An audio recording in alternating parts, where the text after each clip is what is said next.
Okay, how's it going? Good afternoon. I think I'm gonna just go ahead and get started here. Just got back from a trip, so don't have don't want to set up too much today, so I'm going to do the easier thing of deck building. I already kind of had this all set out before. I'd been building this deck before, and it's already kind of. I think it's already kind of in a completed stage, but still need to actually get it sleeved. You can see there's a lot of unsleeved cards here, so we're gonna just kind of dig right into it and see what I built here and why I built it, and kind of go through the steps that I go through for building some of these commander decks. This is a box right here. This is the deck building box. So this is the box where I keep all of the decks that I want to build or already have cards pulled out so that I can build it. So you can kind of see there's I think, let's see, 1, 2, 3, 4, 5, 6, 7, 8, 9, 10, 11 different decks that have cards pulled out for them, so I can build them at some point. And this one was taking up a huge chunk of space. You can kind of see how much space it was taking up. So I'd like to get it out of the box and maybe make room for some other things if I need to. And like I said, I've been wanting to kind of do this deck building stuff sort of as a kind of to break up the monotony of doing the casual stuff too much, because there's only 10 of those decks and playing only 3 at a time would kind of quickly go through them, and then they just kind of get replayed over and over. So this is going to be a good break things up each week, or like every so often, and also kind of get in more of the have more of the stuff to talk about that is involved in Commander that's not necessarily always seen.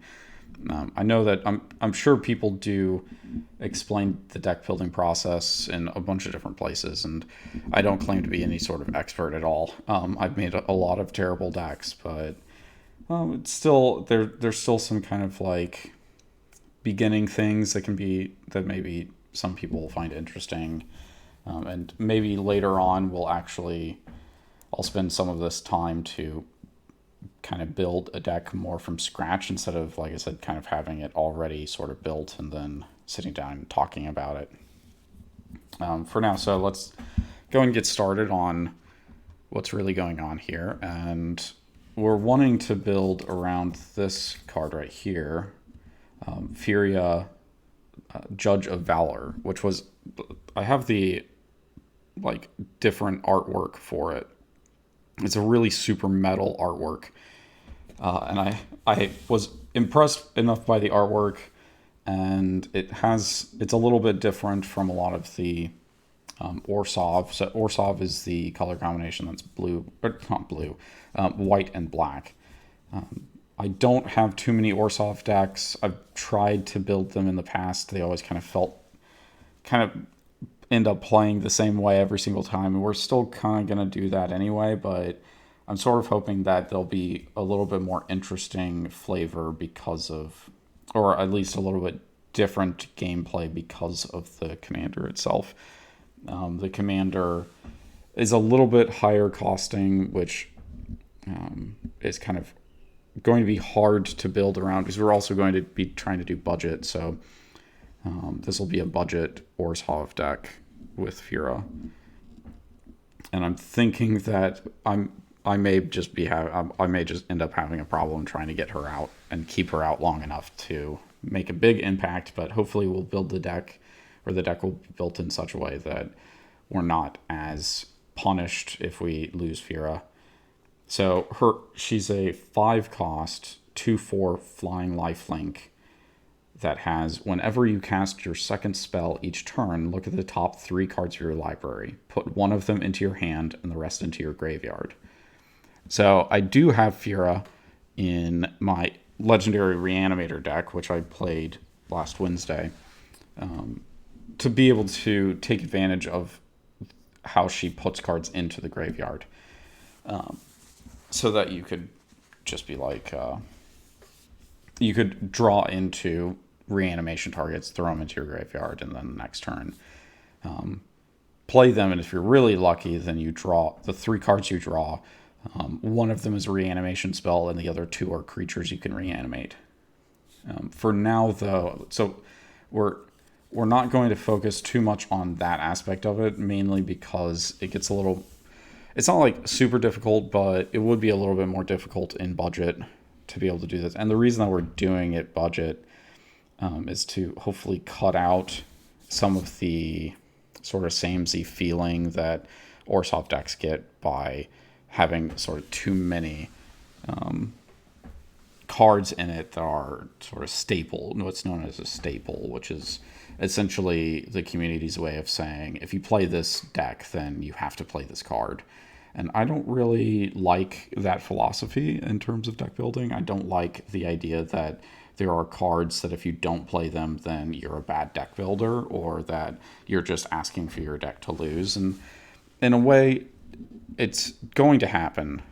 Don't get me wrong. I mean, like, there are better cards than other cards, but Commander is the space to be able to play sort of whatever you want, however you want. And I'm hoping that we can just get a little bit different cards. So, like, I kind of know that in a sense we're probably going to have some staples in here. Because I don't know what some of the websites will say about how to build a Firja deck. So whatever that is, I'm sure that I'll end up with some of the staples, but even if we end up with it, hopefully we'll have a lot of other different cards as well, and still kind of make it work. So what we're going to try to focus on with this deck building thing is we're going to try to focus on getting removal cards into our hand that we can use the next turn, or the next player's turn. We can maybe be able to just kind of keep this draw engine going, where we draw into the cards that we need to stop our opponents from doing something, so that when it gets back to our turn, we can attack, hopefully. And we'll also sort of take advantage of cards that can be replayed over and over again, and maybe take advantage of whenever we cast a spell, we get to do something. So that's what we're going to try to focus on with her. And the other step about this is that this deck used to be a Obzedat Ghost Council deck that was budget, and it was okay, but it wasn't really that great, and I wasn't really interested in it. I had somebody say that they were certain that Obzedat was a very, very good card. And I'm sure that it is, but I don't think that I can get a build in budget that will work that way. So we're tearing it apart, and that's why we kind of already have sleeves here and already have some stuff sleeved in general, is because it used to be this Obzedat Ghost Council deck, and we're transforming it into something else. And one of the things I'm going to point out here, so this pile of cards, we may get to it depending upon how I'm feeling, but this pile of cards is actually all of the cards in addition to what I have here that I pulled out in order to try to build this deck. So you can see that this is probably a good probably 400 cards or so. So I do end up pulling out a ton of different cards to try to build stuff and go through it over and over again and kind of cut down what might be useful and what might not be useful, and seeing how to make things work. So let's go ahead and take a gander at this. So these are all of the cards that I decided for the deck. These are the lands, and some of the lands that I may look to fit into there. And then these are all the cards that are getting pulled out that were in the Obzedat deck that we're not going to end up running. So let's kind of see what we have, because I think that these are sort of separated based on replaying stuff. Let's see. Well, this is very clear, this pile right here. It's very clear. Let me set these to the side. I think I know what that is, but let's see. Okay, so I think I'm confident on what this stuff is.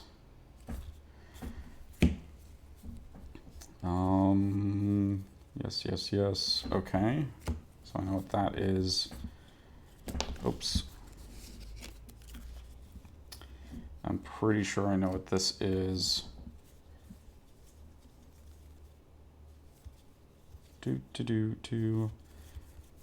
Okay, yeah. Okay, so we got a few different piles here. These are going to stay at the end, and let's go ahead and kind of talk about what's really necessary for deck building in general. First, you really want to have an idea, something that you want to do, a deck strategy, or something that you want to build around, or just a good card that you want to see played. There could be a lot of reasons to start deck building, but primarily you're going to be looking for, okay, so I really want to build in these colors, or I want to build around this card, or I want to build around this mechanic. And so that covers pretty much everything in this case. We're trying to build around a specific card, and that is our commander. It doesn't have to necessarily be a commander, but you really need to have a clear goal in mind of what you're trying to accomplish with the deck. I built around color combinations before. I mean, this kind of started out as I wanted an Orzhov deck that was budget. So what are my options? And picked one that I liked. So that's kind of how this started. Well, I suppose Obsidat was the one that kind of started it originally. Ooh, that's really glary. And so now now that I have more of an idea about this Orzhov color combination, I want to try to build around Firja and see how I feel about her, and maybe that means that I have to tear it apart later and rebuild it, or maybe go and build around a different white-black commander. We'll kind of see how it goes. But you just want something interesting that you want to have, or an interesting idea, because again, that's sort of, you need to have a goal in mind for what you want to accomplish. If you don't have a goal, then you'll never get done with the process of deck building. So it helps to start out with that. The other sort of fundamentals for deck building is to sort of understand that there are different types of cards and different types of things that you need to utilize to win the game. So card draw, removal, ramp are some of the big major categories. Recursion, which is often very related to card draw, is another kind of pillar of commander. And then I said removal already. So, and then win condition, essentially. So that's kind of what we're seeing here. We actually have removal, card draw. Oh wait, sorry. Did I say that right?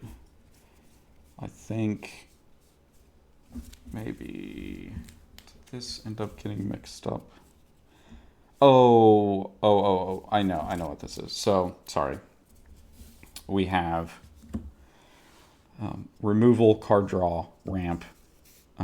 This is kind of our win condition. And then these are like kind of support cards to kind of help out with our strategy and hopefully make things a little more cohesive as we play through the game.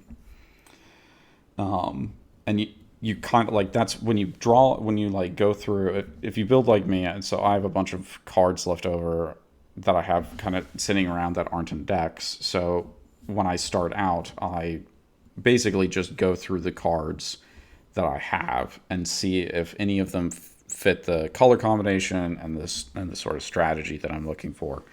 And so that's why I end up pulling out so many cards, is because I'm not sure at that point what I'm looking for or what I'm wanting to have in the final kind of deck. I'm just pulling out things that could fit in so that I'd be sure to kind of, that my net that I cast for trying to build the deck is big enough.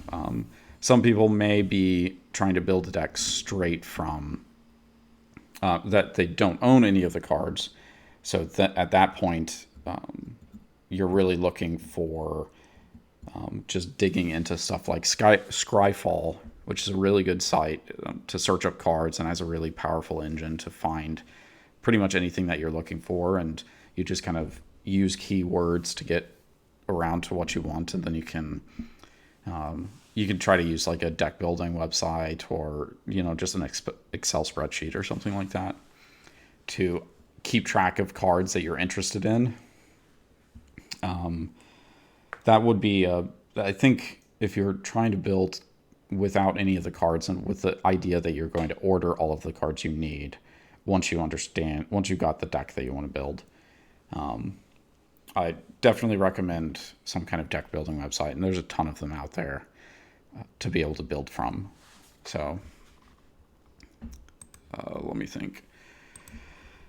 Hopefully and at that point also you could probably use stuff like EDHREC to kind of look and see what other people are building using the same cards. I don't use that because EDHREC kind of helps homogenize the format. So if you only choose the cards that everybody else is playing, then you're essentially just kind of rebuilding somebody else's deck.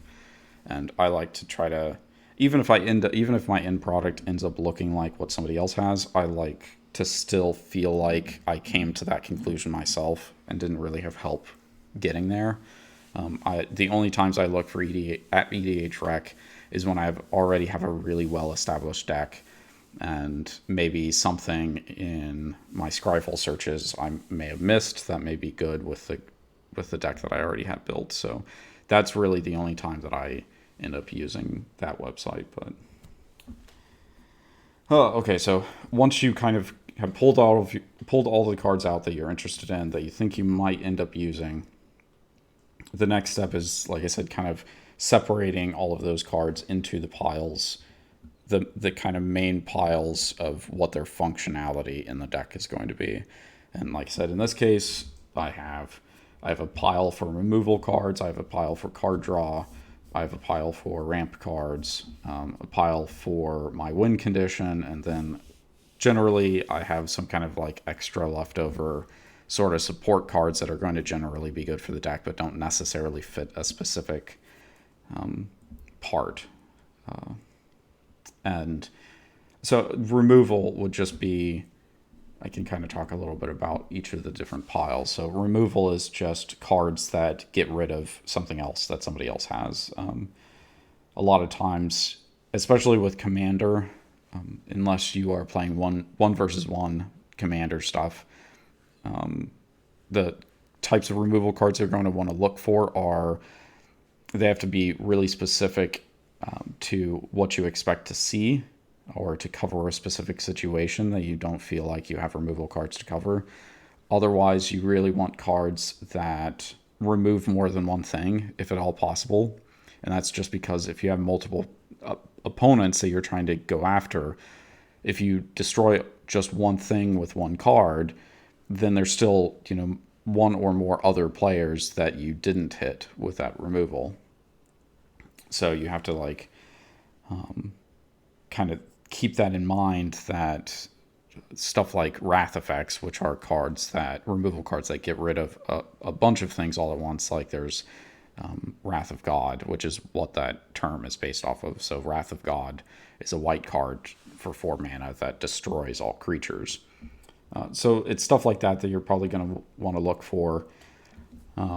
As we go through our removal, I don't actually have too many of those. Well, I have some of them, but I don't have too many of those because generally they're a little more expensive in white and black. So unfortunately, we don't have too many of them, but we do have some things.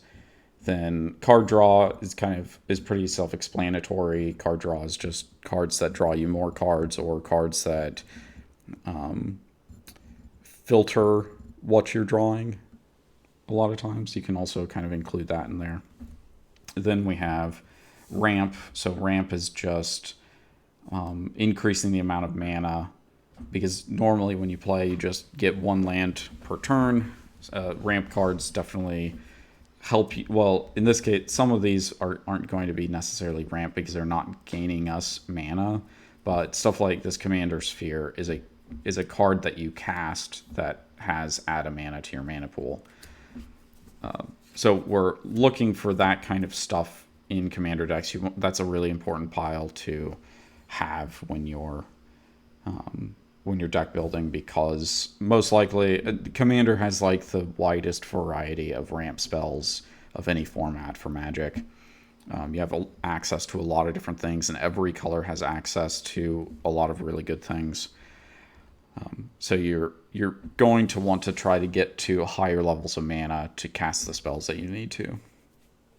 And then finally, like I said, we have win condition pile, which we'll talk about later, and then support. I've kind of said it a few different times. So let's go and look at one of our smaller piles here. We'll move this stuff kind of out of the way. Over here. So we're still focusing on Firja. I only have 6 ramp spells for this deck. And the reason I don't have more, or that I have so few, and especially ones that aren't drawing me a ton of cards all at once, is because Firja herself is going to be a lot of our card draw, or hopefully it will be a lot of our card draw when we're playing, so we won't need as much here as maybe I normally would. 6 is still a pretty decent amount for a deck, but like I said, you're going to want stuff that draws more than one card, and what we have is these 4 right here only draw a single card. And that's probably because they interact with something else, or they're really cheap, and that's kind of the other thing that we're keeping in mind here with this particular deck, is that we have 0 mana cost, 1 cost, 2 cost, and then these 2 are 3 cost. So our card draw, I wanted to be specifically on the cheaper side so that we could cast more than one spell on a turn. So we could cast this, draw a card, and be able to cast something else from it. Like hopefully we're doing something like that. So that's why kind of weaker card draw, and it may be something that I have to reevaluate later when I'm playing the deck and getting a better understanding of how good it is and if these are really that good or not. But one in particular, this one is kind of important. Oh, so sorry. I should have kind of finished off that previous thought. A lot of times 8 is kind of what you, for each of the different, so when you're building a commander deck, 40 lands and 60 non-land cards is kind of what you're looking for to begin with. And then you sort of subtract or add lands to that number depending upon what you're doing. And what your strategy is. So with 6 of those, with 8, let's see.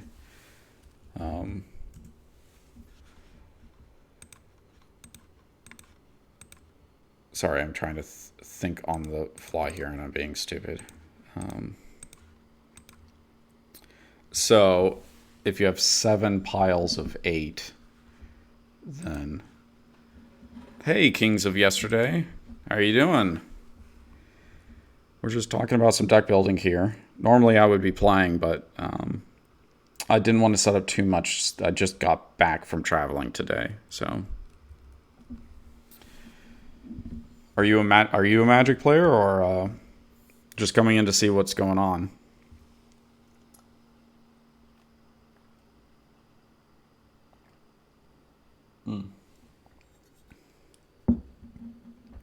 I guess we'll go ahead and continue. So if you have 8 piles, or 7 piles of 8, then you're at 56 cards. So then you have like kind of 4 more cards that you can do whatever you need to with. So 8 would probably be a good set here, but I've reduced that number so that we can get we can have some bigger piles in our other sort of categories. This deck is going to be a little wonky because of that. Normally I go pretty close to something like that where I have, I kind of figure out a bunch of different sort of categories that I'm looking for the deck to have in it. And a lot of times you can have cards that deal in multiple different things, and that's also really good. Like if you have a removal spell that also draws you cards, of course, you kind of can take advantage of that and have multi-purposes for things. But these are all kind of one-shot stuff for it. But this one right here, this creature, I think if I remember correctly, when I was pulling cards for this, my intention of pulling this one, which doesn't seem to do us much good generally.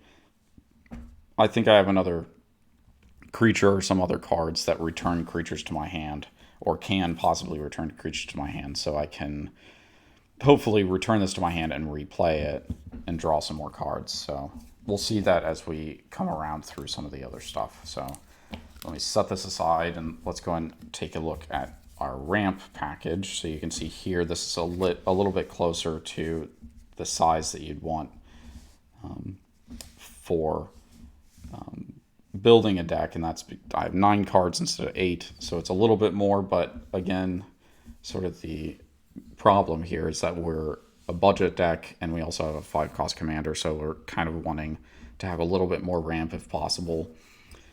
You can kind of see one of these cards is only barely ramp, and that's this Traveler's Amulet, which just searches your library for a land card and puts it into your hand. So it's not like a true ramp card, but hopefully it's a low cost card that hopefully fixes our mana, and that's why I decided to go ahead and try it out for this first build of Firja.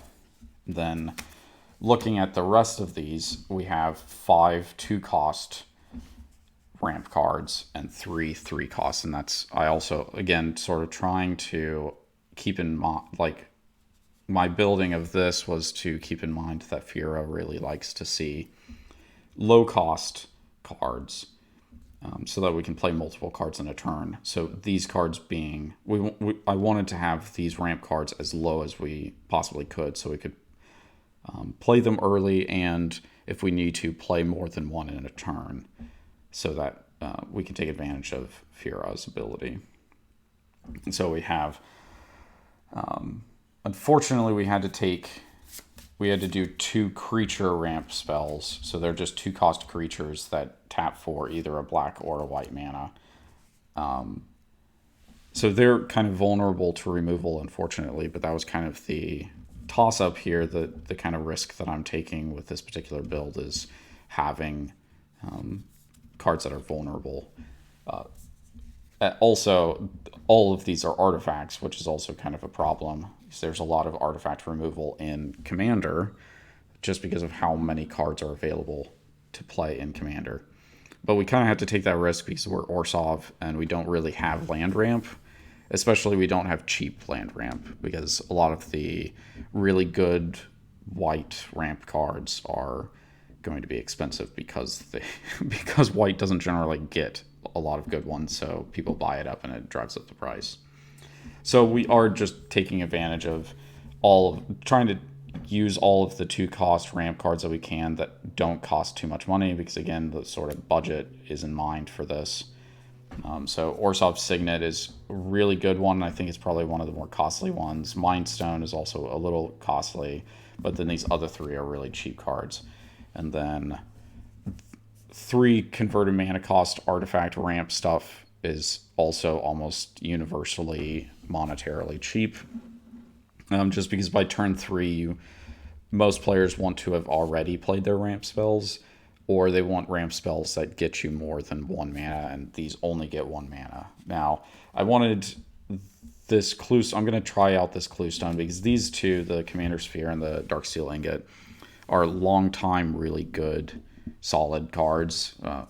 Especially Darksteel Ingot is really long. It's been around since the Marauding block, but being indestructible goes a really long way to hopefully protect us in case somebody does try to to destroy our artifacts. But Orzhov Cluestone will also play a secondary effect by being able to draw a card. Well, I guess also Commander Sphere does draw a card if we really need to. So we have 2 more draw spells within our ramp package in case we have a bunch of mana and we don't need more mana, we just need more cards. These will serve that purpose. Let's go ahead and look at removal. What I'm going to do is I'll look at our removal. Oh wait, this is this is not the removal. This is the removal. This is our win condition. I'm going to do win condition next, but we're going to look at our removal package. So let me go ahead and separate this out into what they're doing.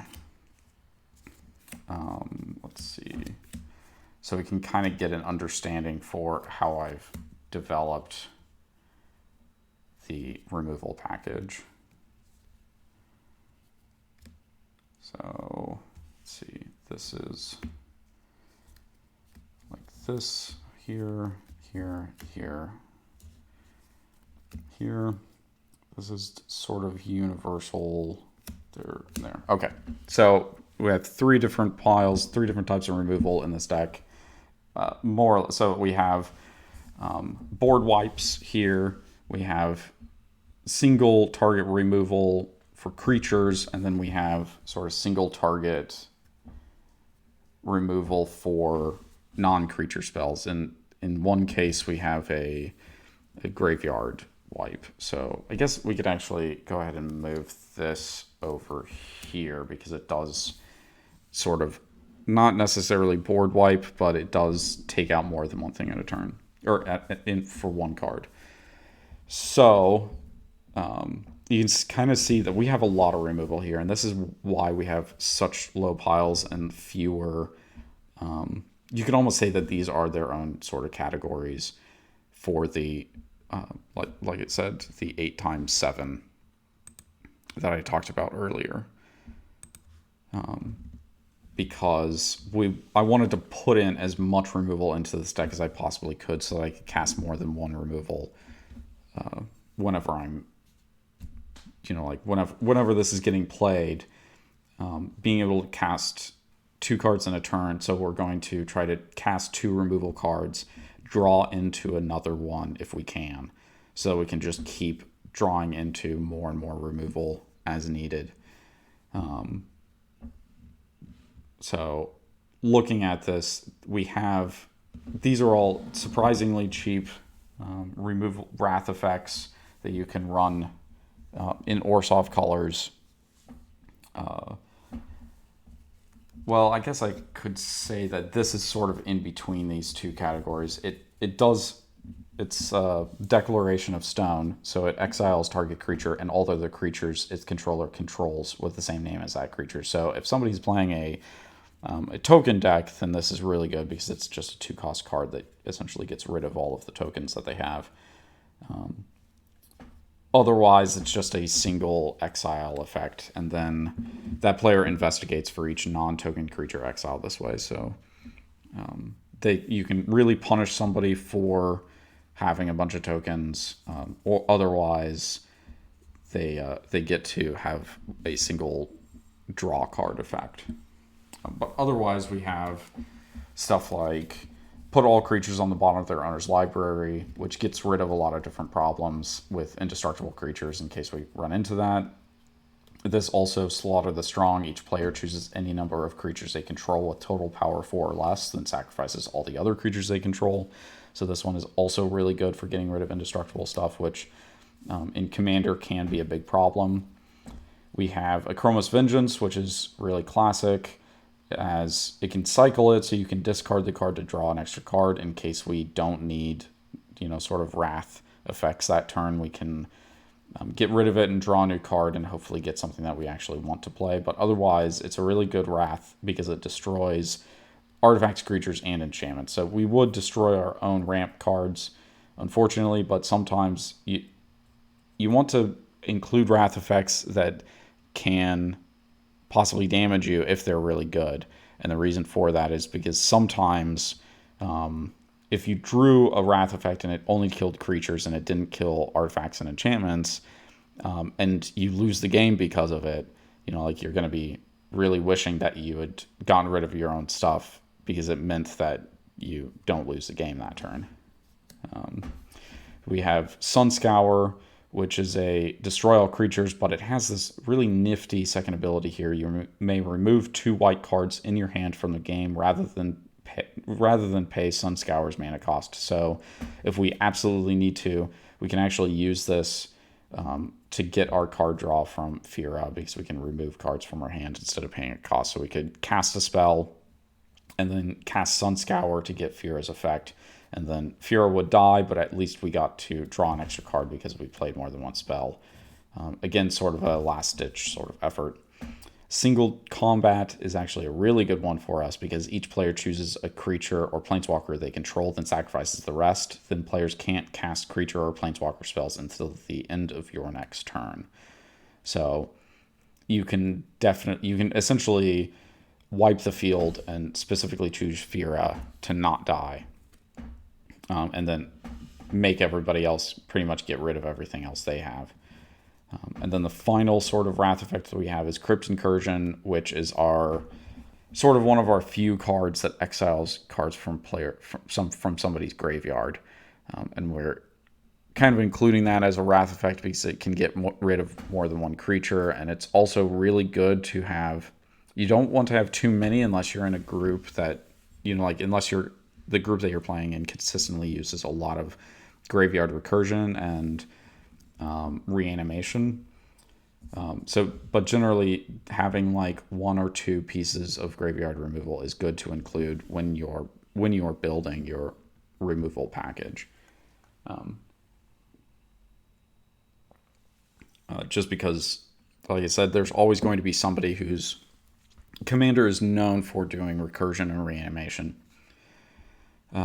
It's one of the, every format kind of has their reanimator deck type thing. It's a really popular deck type. I just last Wednesday played 4 reanimator decks against each other, so I have my own reanimation decks.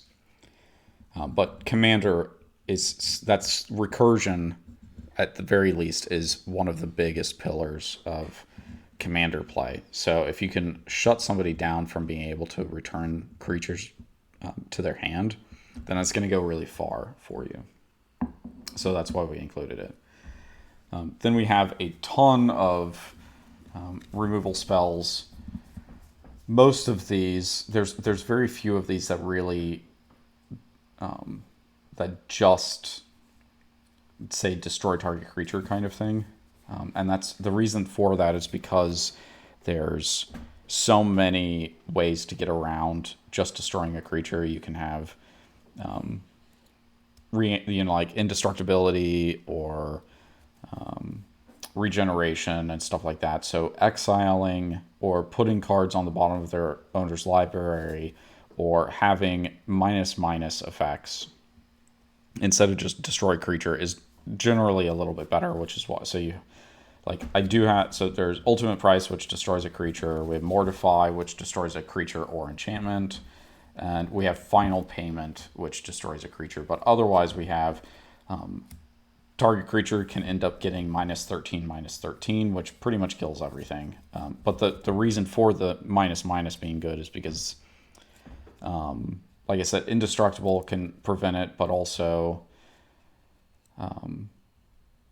if they do something like regeneration, then they still have the minus effect, and essentially 0/0 is, or having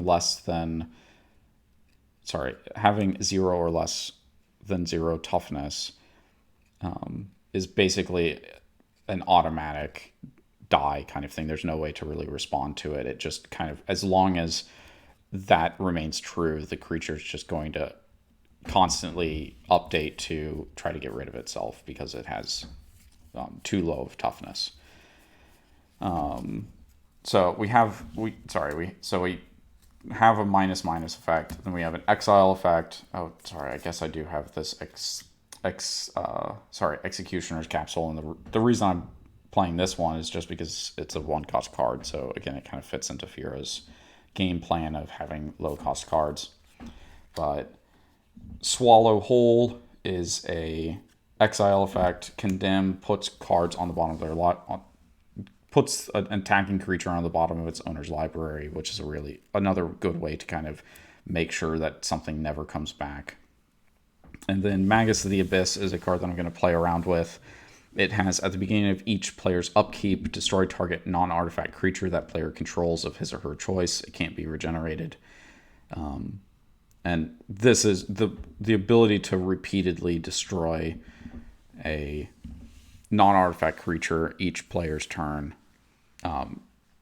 Specifically one that they control, so when it does come back around to me, if I have to, like if I have Firja out in Magus of the Abyss, and I don't necessarily want to kill Firja, so I can have him target it himself to die, but then I still got a round of turns where I killed 3 creatures with 1 card. And the longer he stays out, the more kills he gets. So it can be really good having that. And then the other set right here is just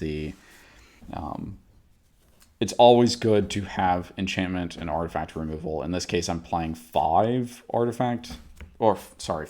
and then I have a exile target permanent with converted mana cost 4 or greater. So this one can target anything. It could be creatures, it could be non-creatures, just whatever it needs to target. But I do have 4 artifact enchantment removal. White is really good for that, and there's a lot of artifacts and enchantments in Magic. Often ones that are not very good, or ones that you don't want to have hanging around. So it's good to have some number of these. Generally, you want more than just 1 or 2. 4 is kind of a good number, but it's sort of how much space you have in your deck to add in. Creature removal definitely takes priority, with wrath effects generally being higher priority than that. But you do want some number of artifact and enchantment removal. Now, I should probably stop here and say, although wrath effects are a priority, you want to make sure that you have some number of them.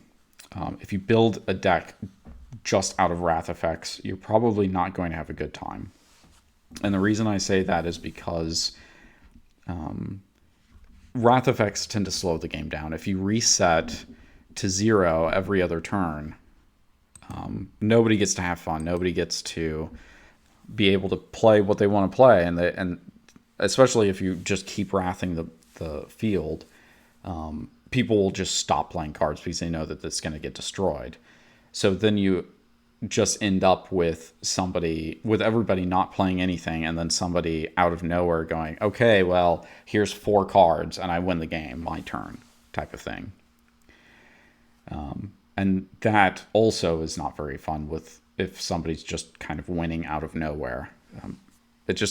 I've had a lot of experiences with that happening, and it sounds like it could be cool. And sometimes it can be if it's a really interesting interaction that you were able to do, and it took a lot of cards, then it can be interesting. But generally speaking, winning out of nowhere and nobody playing cards just kind of makes you wonder why you even started playing in the first place.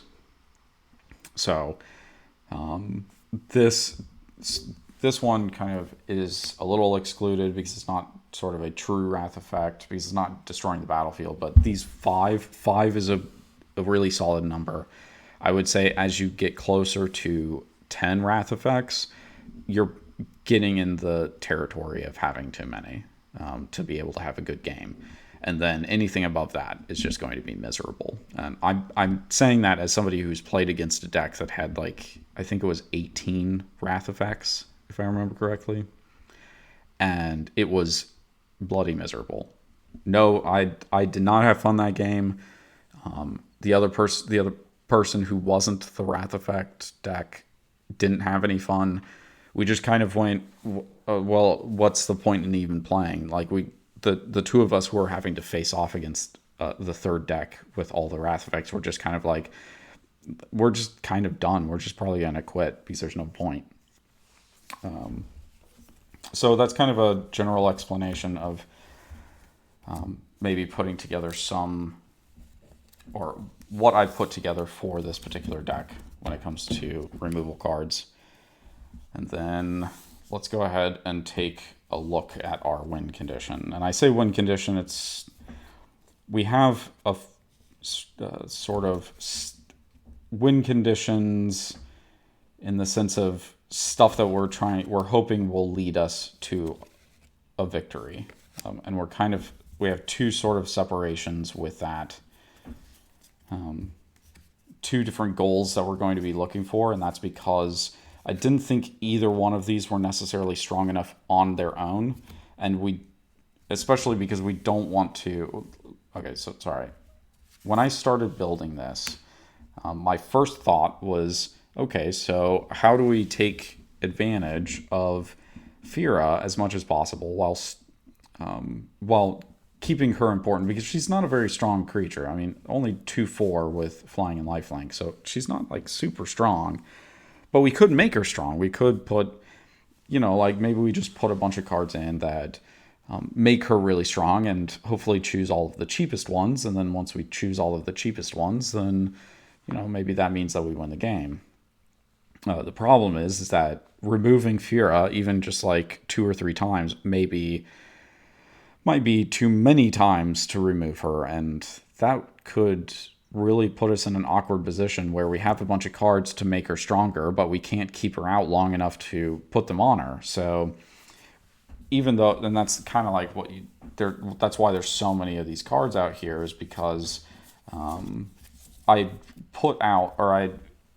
picked out a lot of cards that would hopefully pump her, and then later realizing that maybe that's not really a very solid strategy, and maybe we need to think about something else. So that's why we kind of have two different things where we still have some pump effects, because making Firja strong would still work if we can keep her out. But if we can't keep her out, then we have another thing to do just in case. So we're not relying entirely on Firja, especially because white-black does have some capability for protecting creatures, especially with using cards that actually give protection. We have a lot of that stuff available. I'm just afraid of not getting to them readily enough to make them useful. So the cards that I did pick out to be able to sort of take advantage of Firja's ability and what else we're doing is there's only a few effects that go away if Firja dies. So you can kind of see here, if we separate it even further, we're looking at only 2 cards that really go away if Firja dies, and I wanted them to be as impactful as possible in this case. So an effect that gives enchanted creature double strike. So if she dies, then this enchantment will go away, but if she keeps it around, double strike is a really good ability, and 4 commander damage isn't very much, but this card in combination with any of these would start dealing massive damage. And then the other one, Imperial Armor itself, is a really hefty card. It can pump up really, really high if we need to, because its enchanted creature gets +X/+X, where X is the number of cards in our hand. And presumably we're going to try to draw a lot of cards, and that will help us make Firja really big. Now, the other ones that we have a static, an equipment that gives double strike, because again, being able to have something that grants double strike is good, and this, because it's an artifact, if Firja goes away, we still have the artifact to stick out. Rune Chanter's Pike gives enchanted creature, or equipped creature, another equipment. It gives equipped creature first strike and +X/+0, where X is the number of instants and sorceries in our graveyard. We have a ton of instant and sorceries in this deck. We have very few creatures. Most of it's stuff that draws cards or removal, or our win condition stuff, or there's a lot of that kind of thing in the deck. So Rune Chanter's Pike should be able to give Firja a pretty good boost.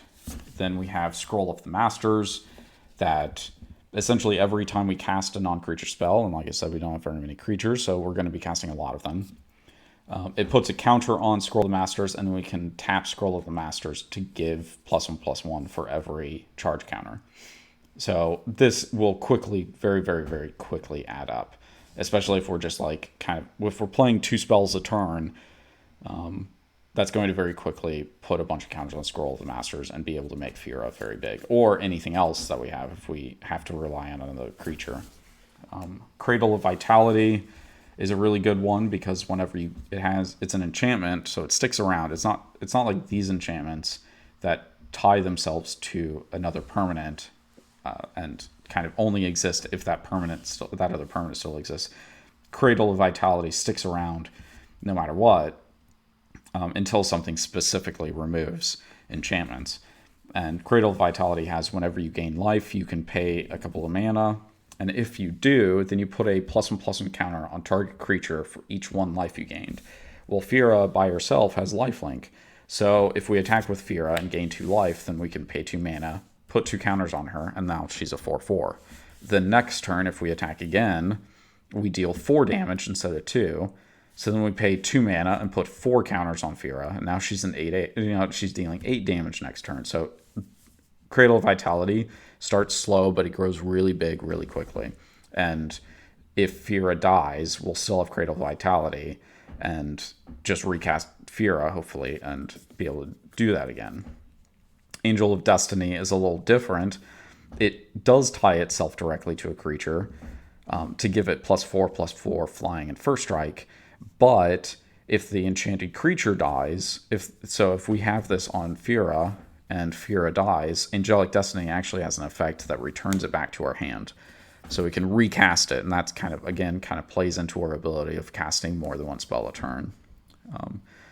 So hopefully we can take good advantage of that. And then the last one is Orzhov Advocist, which at the beginning of your upkeep, this is a creature for 3, and it's a 1/4. At the beginning of your upkeep, each player may put 2 +1/+1 counters on a creature he or she controls. If a player does, creatures that player controls can't attack you or a planeswalker you control until your next turn. So the idea here is being that you possibly give some advantages to your opponents, but they can't attack you with those advantages right after getting them. They have to wait until your next turn. And because of that, we also get to put counters on one of our creatures, and so naturally we'll put it on Firja. And since it's an effect that happens at the beginning of each of your turns, as long as they don't kill the Orzhov Advocist, we can keep these out and hopefully keep making Firja bigger and bigger. Now, our second sort of strategy for trying to win revolves around lifelink and cards that gain life. And we're doing that partly because Firja herself does lifelink. So some of these cards actually tie back to her. But not only that, we can actually just a lot of these are cards that if we are able to stick around long enough, they become really potent for winning the game. Probably one of the strongest of which is Debt to the Deathless, which it's a card. It costs 2 black, 2 white, and X. And then each opponent loses 2 times the X value that you pay, and you gain life equal to the life lost this way. So it represents a massive life total swing if you're able to play it. Exsanguinate is a little weaker. It does the same thing, except it costs less, and instead of 2 times the life lost, it's only just X life lost. So again, sort of we're playing into these very heavily. Death Grasp is very similar. It's almost the exact same thing, except instead of each opponent losing life, only one opponent loses life. Then we have Corrupt, which is, again, another step down. Corrupt deals damage equal to the number of swamps you control to target creature or player, and then you gain that much life. And maybe even a further step down is Suffer the Past, which is exile X cards from target player's graveyard, and then for each card exiled this way, that player loses a life and you gain a life. So this plays into, again, it's sort of playing a dual role where we have some removal, but it also has a secondary effect, and that's that this by itself could possibly make somebody lose the game if we get rid of enough of the cards from their graveyard. And even if they don't lose, we've still possibly stopped them from doing something important by getting rid of their cards. A step down from even there in this particular build anyway, is Grey Merchant of Asphodel. Grey Merchant of Asphodel is a really, really strong card, and in other decks, it would basically by itself be a win condition. You know, like you'd almost not have to play anything else, just Grey Merchant. But in this deck, unfortunately, we're generally not going to see high enough devotion, which it operates off of devotion. So when it enters the battlefield, each opponent loses X life, and where X is your devotion to black, and then you gain life equal to the life lost. So devotion is just the number of black mana symbols in the costs of cards that you have out. So since we're not playing too many creatures, we're not going to be able to take full advantage of that. But even if we played this when the only other card that we had out was Firja, Judge of Valor, that's still a 4-point swing against all of our opponents. To help tie all of that together, sorry. So one other one that we have, maybe again sort of continuing a step down, is Pontiff of Blight, which has Extort. It's a creature that's 2/7. It has Extort, and then other creatures you control have Extort. So what happens with Extort is that whenever you cast a spell, for each instance of Extort that you have out, you can pay a mana, and then for each mana you pay, each opponent loses a life and you gain that much life. So say I had Pontiff of Blight out and Firja and another creature, let's say we'll go and say this, Viscopa Guildmage. So if we had 3 creatures out, if we play a spell, we can pay 3 mana and make everybody else lose 3 life, and then we would gain 3 times the number of players there are. So this one can add up really quickly, but it requires us to have it and other cards out and have cards to cast. So we may not be able to make it very much with a budget deck, but there's still some potential for that. So in combination with all of this life gain, so by itself, a bunch of these cards are really good for life gain stuff and just winning, almost straight winning the game, like with Debt to the Deathless. But we also have, to kind of help out with that, Viscopa Guildmage, which it's a creature that has 2 different abilities. It has an ability to give target creature lifelink until end of turn, which is just gain life equal to the amount of damage you deal. And then a second ability with whenever you gain life this turn, each opponent loses that much life. So, like I said, if we have a bunch of mana, we can just totally annihilate somebody with this ability.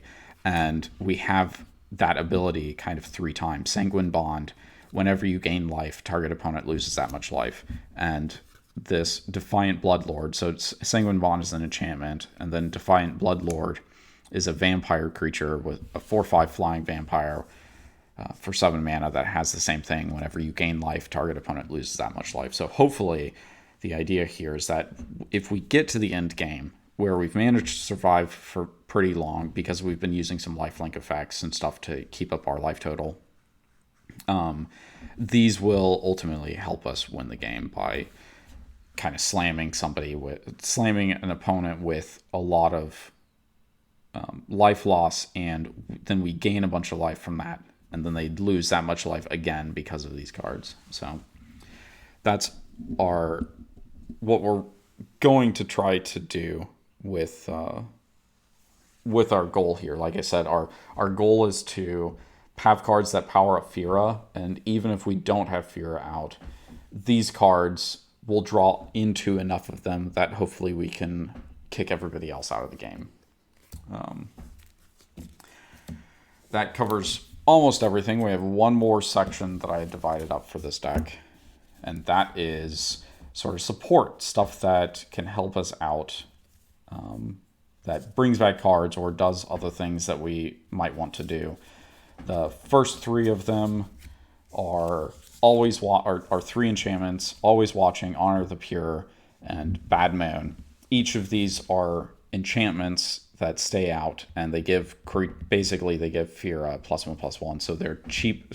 The idea here is that they're cheap cards that give Firja a small bump in power So they feed into our ability so that maybe we can cast more than one spell each turn.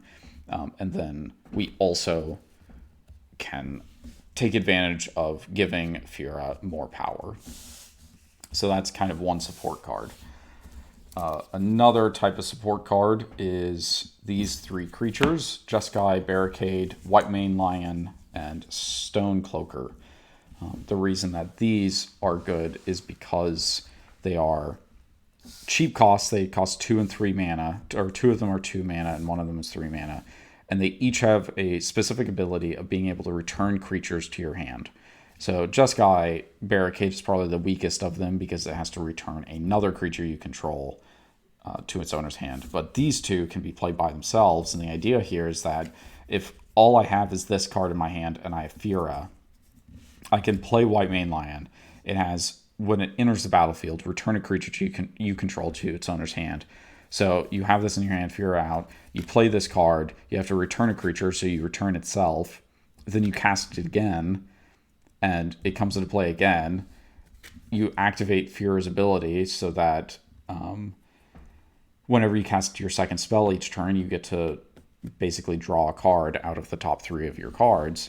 And White Mane Lion, again, returns back to our hand. So we can keep doing this over and over again, right? Whenever we need to draw cards, we can cast White Mane Lion twice. Stone Cloaker is exactly the same way. It returns a creature to your hand when it comes into play, so we can do the same thing. We can cast it, returns to our hand, cast it again, get Firja's effect, and return it back. Except it also has an additional ability that when it comes into play, remove target card in a graveyard from the game. So it's actually access removal as well, which is really cool. So we have that. Then we have this stuff here. Actually, I'll get to that in a little bit. Let's see about this and this. Okay. So all of these cards are recursion cards. Like I said, sort of a pillar of magic is recursion, and you definitely want to play recursion when you possibly can. So a few of these are single effects. Defy Death returns a creature card from your graveyard to the battlefield and puts 2+1/+1 counters on it if it's an angel. So this is a really cool card to get back Firja if Firja dies. Unburial Rites is similar. It returns a creature from your graveyard to the battlefield, but then you can cast it a second time with flashback from your graveyard. So that's really cool for, again, sort of playing into the idea of doing 2 spells a turn with Firja. And then Restoration Specialist returns specifically artifacts and enchantments from your graveyard to your hand, which is really cool if we accidentally destroy our own ramp cards. We can use Restoration Specialist to get our ramp cards back, or if somebody has destroyed one of the cards that we were using to pump up Firja, then Restoration Specialist gets it back. Then we have repeatable recursion. Grim Harvest is an instant that has return target creature card from your graveyard to your hand, and then whenever a creature is put into your graveyard from play, you may pay a cost and return it to your hand, or return this card to your hand. So we can keep using this as a spell that we recast that counts for Firja, but it also allows us to keep getting Firja back if we need to, or another one of these creatures, for instance, we can get those back as well. And then Palace Siege is an enchantment that has 2 different things. One of them plays into the life gain, life loss type of thing if we need that, but otherwise it has, at the beginning of your upkeep, return a target creature card from your graveyard to your hand. So like I said, we don't play very many creatures, but the creatures we do play are generally very important. They're there for a specific purpose in our effort to win the game. So being able to make sure that we get them back is important.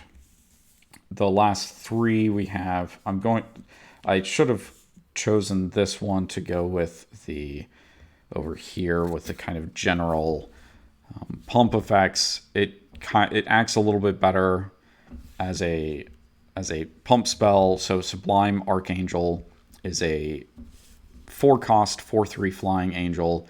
It has Exalted, and then it gives other creatures you control Exalted. So we don't play too many creatures, which is why I don't want to include it necessarily in our win conditions.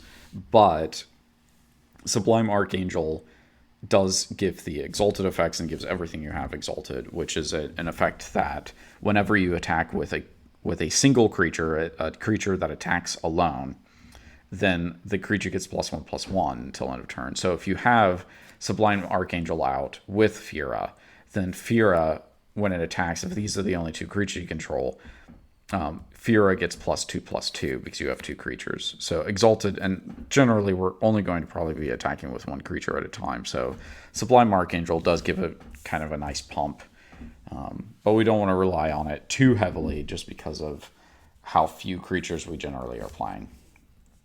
And then the other two that we have in the deck are sort of fog effects, not like true fog, but they gain, so Dazzling Reflection, you gain life to equal to target creature's power, and then the next time that creature would deal damage this turn, prevent the damage. So this is a really cool card for the other life gain effects that we have in the deck. Also, it can, if we just need it to stop a set of damage that's coming our way, it's really good at that. And then reverse damage does almost exactly the same thing. It prevents damage from happening the next time it would, the next time a source would deal damage, and then you gain life equal to the damage that's prevented. So, like I said, really good cards for the effects that whenever we gain life, somebody else, our opponents, lose that much life. That kind of is it for an explanation of a lot of the deck structure that we have. But there is one more thing that we want to look at, one more very important thing that we want to look at. And specifically because Firja, it's so important to Firja that we don't play too many, or that we don't do a lot of expensive things, so we can be sure to play more than one spell a turn. We want to see what the overall mana curve of the deck is. So the way that I do this is I essentially just lay out all of the cards, but I do it in terms of the mana cost. So these are 3-cost cards right here. Then we have some 2-cost cards to follow that up with. 1-cost card down here. 3/3, 2, 1, 0, 0. Way far down at the end there. 3, 2, 2, 3, 2, 1, 3, 4, 1, 1, 3, 1, 2, 3, 2, 5 up here, 7 up there. That's about as high as we're going to go. So 6 there. 6, 4. Sorry, I'm trying to do this relatively quickly so we don't spend too long on the actual process of it. 5, 3, 2, 7 up here. 5, 2, 6, 5. This is kind of a 1 cost. These are sort of 2 costs. This is sort of 4, 3, 3, 4, 4, 2, 2, 3. Okay, so probably as I divided these cards up, you can almost immediately tell sort of what I'm talking about here. We have, okay, so before we get to there, you can kind of see we do have some higher costing cards. As we get up to the 4 mana cost cards, we have at the top here, let's kind of get them spread out so we can really see it, get a clear view of it. So we 1, 2, 3, 5, 6, 7, 8, 9, 10, 11, 12, 13, 14, 15, 16, 17 cards. But we have 17 cards that are converted mana cost 4 or above, which means that when we play one of these cards, they're probably going to be the only spell that we play that turn, that round of turns, just because they cost so much, and we're in budget black-white, so we're not going to get a lot of mana, just generally speaking. But that is 17 cards essentially out of 60 that we have in this deck. And you can kind of tell we have 1, 2, 3, 4, 5, 6, 7, 8, 9, 10, 11, 12, 13, 14, 15, 16, 17, 18 3-cost cards. 1, 2, 3, 4, 5, 6, 7, 8, 9, 10, 11, 12, 13, 14, 15, 16, 17, 18, 19, 20, 21, 22, 23 2-cost cards. And then 10 cards that are 1 and less converted mana cost. So we have like a huge chunk of our deck, and you can, if I laid all these cards out, you would really see that we have a really, really low mana curve. This is all of our 3 and under cards here make up the bulk of our deck. They would, like the line would be like, they would just go off the screen. There's so many cards, you wouldn't be able to really see them all, compared to up here. So in the effort to try to utilize Firja's ability as best as we can, Firja really needs as many cards as we can get to be low-cost cards. And because of that, we needed to make sure that our mana curve, when we outline what our mana curve looks like, it's essentially mana curve being, like where the majority of our cards are in terms of cost. We want it to be as low as we can. We want it to be very heavy on one end. And it does seem like I did manage to do that. The biggest chunk, let me think. So we said sort of like 17 cards or something up here at the higher end of our mana curve. But that means that we have pretty much 40 cards down here at the lower end of the mana curve. Nearly half of our deck is made up of low-cost cards. So our mana curve, our average converted mana cost is probably right here between 2 and 3. If it's not on 3 exactly, it's probably somewhere between 2 and 3, which is going to be really good for us to be able to cast 2 spells in a single turn on a budget. And you should do this with, pretty much you should consider doing this and looking at this with any deck that you build, no matter what the strategy is, because a lot of times what you'll end up finding out is you've set up all of these cards and you're like, okay, this all looks really good. This is what I want. All of these cards are the ones that I want to see played. And you get to this point and you look and you realize that you have 10 cards that cost 8 mana and you don't have any real way to play them. It's easy to miss something as simple as that if you don't look at your mana curve, if you don't pay attention to it.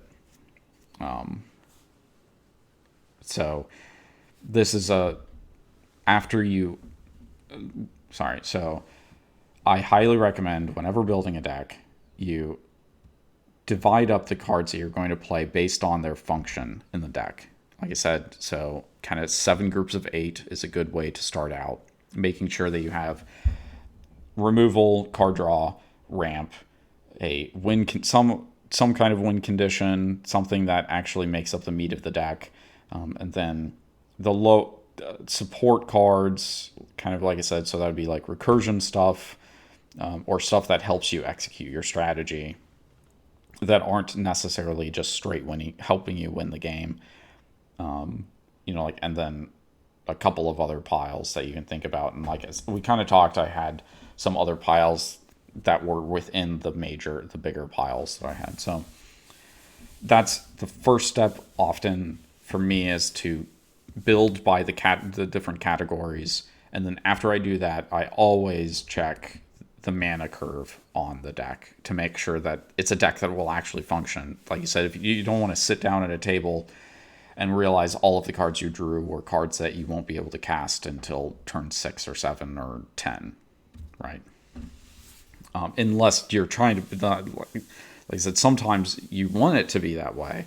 I have a deck called Parade Floats, which has a very, very high mana curve. It's just hugely heavy at the 4 cost and above spot. And that's because most of the 4 cost cards and the stuff that are cheaper than that cheat creature cards into play. They have stuff like Elvish Piper, which is literally tap. It's an elf for 4 mana that has tap, put a creature card from your hand onto the battlefield. So I have a bunch of stuff like that in the deck to make up for that. But like, really, most EDH decks, you're really going to want to try to see if you can get a mana curve around the 3 cost mark, because then that means that you can play stuff relatively early, but still have really big, heavy cards at the other end that help you win the game. We could talk a lot about the actual lands that you have. I already kind of have the lands separated. It's really good to, like, an easy way if you want to, you can just count the number of pips, the number of colors, symbols in the cost of cards, to see about how you need to divide your basic land count. We don't really need to do that too much. We just probably want an even amount of colors here between black and white, because we have cards that need 2 white mana, and we have cards that need 2 black mana and stuff like that. So we don't need to delve too deeply into that with this build, but just as a sort of a concise overview, however many colors you have, it's generally good to, at least, if you don't know how you want to separate the color count, it's like the color count, meaning the number of basic lands that you're going to run in the deck, however many that are, because I have some non-basic lands in here, and some of them will get pulled out, but, you know, like, of the basic lands that you have, whatever that's going to end up being, you probably are going to want equal amounts of basic lands for each of the colors that you have in the deck. So if you had 3 colors in the deck, then you're going to want probably an equal amount of each of those 3 colors in terms of basic land, and that's a good way to start out. And a lot of times doing that works out better than trying to have a really, really highly specific one where you're trying to put in only exactly the number of lands you need, because generally you'll want to do that if you're playing a competitive deck, but I think most casual players aren't going to need something to be that specific. They can just kind of throw in equal amounts of lands and call it good. But otherwise, that's about all I have for today. I didn't expect to stream too long because we're not actually building this from scratch. We're just kind of giving a general overview of the deck building process that I use. And then calling it good for the night. Just like I said, since I just got back from traveling, I need to do some other things, but if there's any questions at all, then don't hesitate and go ahead and ask them, and I'll be sure to try to answer them as best I can, but otherwise I'll probably start closing up here in a little bit.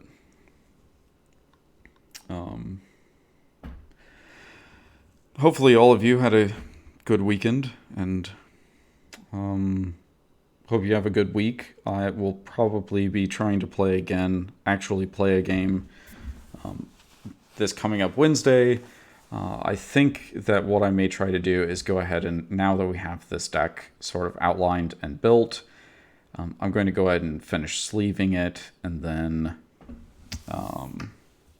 I'll have it sleeved, and then what we'll try to do is play another budget game on Wednesday or Thursday, so that we can see if this actually got built good enough to be considered a deck that I play later.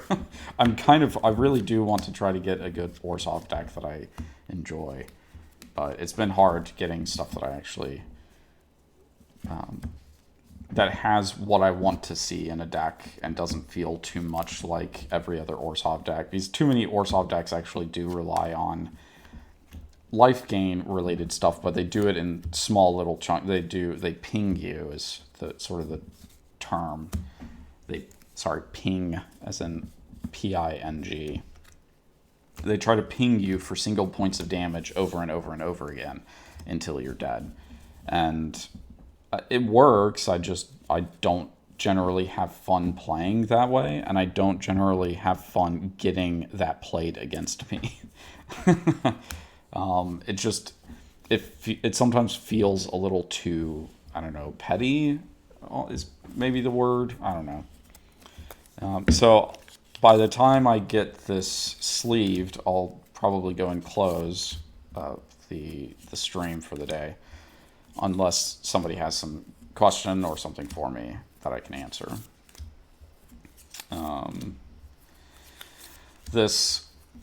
The Obsidat deck that I took apart for this deck had a lot of fun cards that I wanted to play, but the problem with it was that it wasn't consistent enough. Orzhov itself doesn't generally do enough damage, as much damage as I'd really like, and it was really easy for it to kind of get completely overwhelmed. Obsidat itself, kind of the idea with Obsidat is that he's a 5/5, so he's not necessarily weak. And sort of the idea is that each of your turns, he comes into play from exile, and then at the end of your turn, he goes back into exile. So it's really hard to remove him if you don't have something that's instant speed. The problem is that sometimes you do want a big 5/5 on your side, which makes him vulnerable and doesn't. So each time that he leaves play and comes back in, he has an opponent lose 2 life and you gain 2 life. So if you really need him to stick around for a round of turns to be able to block, then not only is he vulnerable, but he's also not giving you that 2-point life swing, which doesn't really work. That's his whole point. And trying to take advantage of just 2 points of life often isn't very good unless you have a bunch of cards. Like, you want to try to take advantage of it, but with a budget build, you're just probably not going to get as much advantage of it as you would really like. I was kind of using it to give me a couple of points of life so that I could play cards that lose you, where you have to pay life to do something. So that I would keep having a little bit of extra life gain on the side to make up for the life I was losing from playing cards. And sometimes it would work, but generally it just did not work, which was kind of unfun. I really wanted to see it operate in a way that made sense, but after playing it multiple times, I didn't see a path forward to making it work in a way that was going to ever be fun. So that's kind of why I decided to finally take it apart and build something in its place, which that's also one of the other decks that I have sitting I actually have 2 decks that I have sitting in the wings that both are decks that they work, but they don't work well enough in a way that I really enjoy. So I'm going to have to kind of figure out rebuilding them, and maybe in the future that will be some of the deck building stuff that we do. Is I think I must be out of sleeves. We have a few too many here. I'll have to figure that out. We have a blue-green deck that needs to be re-looked at, and we have a dragon deck that is blue, white, black that needs to be remade. It was actually an old this dragon deck was a reanimator deck, and I need to remake it to something else because I've maybe too many reanimator decks and probably should look into something different. Okay, well, that's about all I have for today, so thank you all for tuning in, and maybe I'll see you again later this on Wednesday or Thursday. I hadn't decided the day yet. It's I don't really have a schedule for this upcoming week, so I guess we'll see. But thank you for watching, and have a good week.